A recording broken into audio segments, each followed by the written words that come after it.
I bought the dip today. It's been a while since I've bought the dip. It's been a few weeks since I've bought the dip. And there are two reasons why I bought the dip today. The very first one, which is the fact that the price has gone down, right? But I understand why the price has gone down. And I see the price going down and not going as far down as people expect or one would expect, given the amount of FUD and the magnitude of the people that are selling, right? What this means is that there's so much support now for Bitcoin that it just gets eaten up.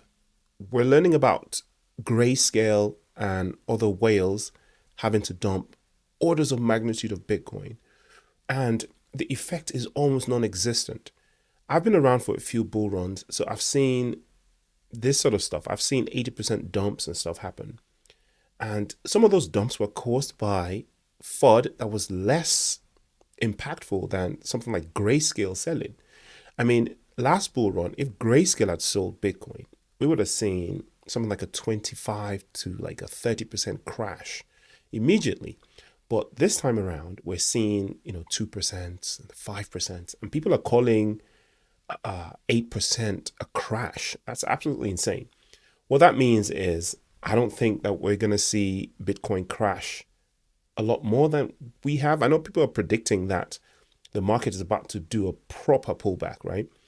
But in my opinion, I think we're set up for Bitcoin just absorbing a lot of that money that's been dumped outside in the financial markets, right? First of all, it's an election year in the United States, which means that the government of the United States is going to be looking to make the country appear to be doing well economically, which means they can't sustain this for much longer. They're going to have to print money, much like they did in the last bull run during the pandemic. And when they do this, money will become cheap again, and people will put that money into Bitcoin. And that's just going to join with what we already have here, which is the high demand of all these ETFs buying up Bitcoin, right? So that was one of the reasons why I bought the dip. The other reason is the fact that actually this year, 2024, and probably 2025, we are expecting some terrible things, right? If you keep abreast of the news, you'd have heard that the UK was testing some stuff in the water. Quite worrying, if you ask me.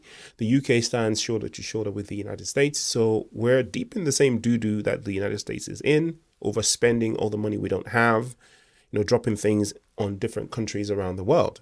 There's stuff going on in Ukraine, stuff going on in Israel, stuff going on in Yemen, in Iraq, and all these places, right? Who knows what else we're deeply involved in. The taxes are going up, energy prices are not coming down. The economy seems to be improving on paper, but on the ground, people are feeling a lot of pain in this country and other parts of Europe. And I think this is about to get worse because a lot of these big hitters are predicting that we're about to go into a depression. So worse than a recession. And this is going to be, the catalyst will be just the amount of money the government is having to pay to keep abreast of all this money they're spending around the world doing all these things. I mean, I don't get into the politics of it, but if you're on the ground, you can't miss the fact that there's a lot of pain out here on the streets, right? And people are going to be looking for alternatives. Look, the banks are struggling, the house prices are struggling, everyone's struggling, right? And a lot of people are looking to basically secure their wealth, and they're going to be looking at Bitcoin and cryptocurrencies, right? So over here, we're going to get money printing as well. I know the government has dropped the tax threshold for crypto, so obviously they need money too. But in essence, we're going to see a lot of money come into crypto. So I am buying now before the scarcity really hits, right?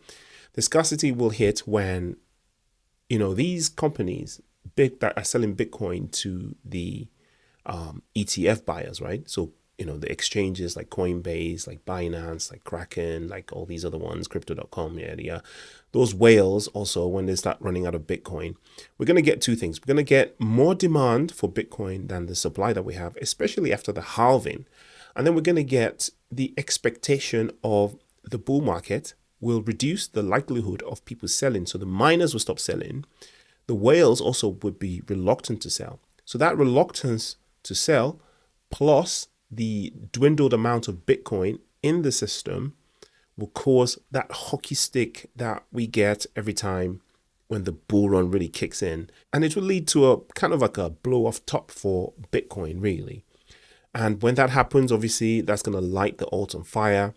And, with XRP, which I'm invested in, obviously, there are some positive things coming down the line. Again, people are getting excited again. And with XRP, what people usually do is they shrink the time scale that things are expected to happen. So things that are really going to happen in like a year and a half, people, talk about it as if it's going to happen within a few weeks. And then when it doesn't happen, people become disappointed, whatever.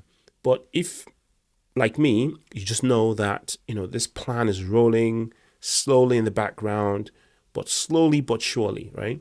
Then you don't get disappointed when 2 weeks time, we're not at $100 like people are predicting all over the internet at the moment.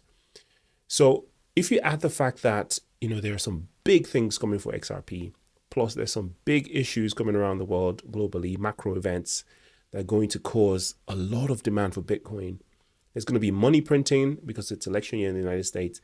Everything just points to the fact that we're going to get a massive, massive, massive blow off top for Bitcoin, probably this year or maybe next year. Not financial advice.